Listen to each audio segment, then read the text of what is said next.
Carmelo Anthony.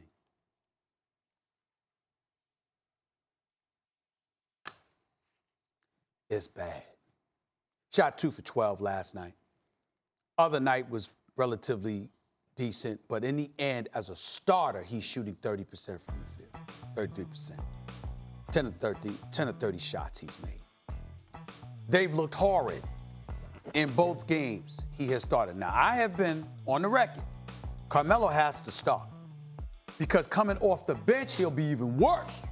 So in other words, because Eric Gordon is a level of consistency that you can rely upon, even though Eric Gordon wasn't that dude last night, and Gerald Green was worth. I love Gerald Green, but he had a bad shooting night. Bottom line is that Eric Gordon, to me, can give you off the bench what he gives you as a starter, whereas Carmelo, his only shot is to give you something as a starter. A matter of fact, I was watching that closely, Max, because I didn't even share this with you. I was actually watching closely how the season unfolded because I know Melo. And I know enough about D'Antoni from years watching him. Good man, damn good offensive-minded coach, all of that's true.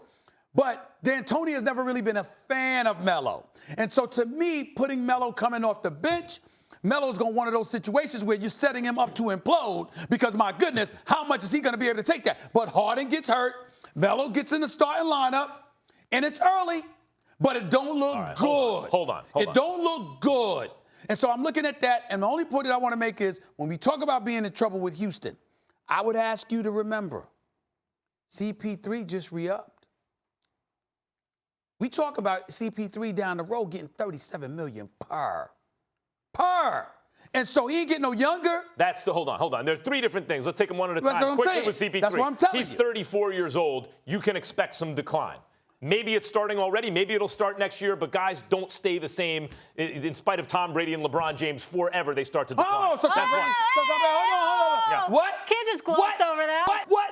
Don't just slide Tom Brady in there like that. I told you when I made that prediction, I didn't know you weren't going to be allowed to breathe on the quarterback. All I'm asking you to do is slow down the verbiage when you bring up Tom Brady. Did you hear the Do that in slow Let's not get sidetracked. Slow motion. We will address that later. Okay, go ahead. We have a whole Tom Brady segment coming up. We'll address that later. Just say it slow if you're going to bring up his name. Just say it slow. I'll say it at the speed I want. Now, look, let's go. Let's go James Harden. Yeah, that's the No man. one doubts his prowess in the regular season. He was the regular season MVP. I didn't think he did that bad in the playoffs. He missed practically every shot he took in Game 7 at home in a winnable game when they needed him more than ever because CP3 wasn't on the floor. Every perimeter shot. Well, hit those perimeter shots. Excuse me. James Harden was going up against a team that is an elite defensive team that had Andre Iguodala back. He had some open shots, too. Stop. Come on now. He had some open. No, they were missing Iguodala. Game 7? Game 7, I don't think it's Game 7. I don't think it's Game 7. All right, listen. The point is about James Harden. I actually thought his overall play. I thought his overall play improved, even in that Game 7. He was still missing every shot. Clearly, that wasn't a clutch performance. So his regular season is not in dispute. He's been a choker in the playoffs. That remains. Okay, 1. 2, Carmelo Anthony.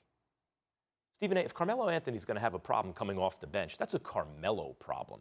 That means he's not as good a player as he should be, because part of being a good player is accepting what you can contribute. And in fact, what Carmelo is suited to do at this moment is to be a scorer off the bench. He could still have value there. If you feature him as a scorer in your second unit and he's playing against second unit defenses, okay, Carmelo can do some stuff. What I see from Carmelo now is the league has changed from out from under his feet. The whole style of play. I've seen him take long twos, and even sometimes he hits them like rolling his eyes. He knows he's in trouble. It's in his head. Where do I have to be? I can only take threes. How am I supposed to play? And it's affecting his play negatively. That's also a Carmelo problem. If the league changes and you can't adjust, that's a you problem. Carmelo was an all-time great scorer of the ball in his prime. He's no longer in his prime. The league is different. He's a bad defender. If he has a problem coming off the bench, that's a team chemistry problem, in fact, or a coachability problem, in fact. And every team, I don't like saying this. I like Carmelo Anthony. Every team he has gone to recently has gotten worse, and that includes the Rockets. Well, there is no doubt about that. Nobody's trying to refute that. But what I'm trying to say to you is, again, I don't know how many times I got to bring this up. I look at it from an organizational perspective. I watched Allen Iverson. I watched the Sixers build a team around him. All I'm saying is that there have been times where organizations have been let off the hook. You got to look at the personnel that you have. Right now.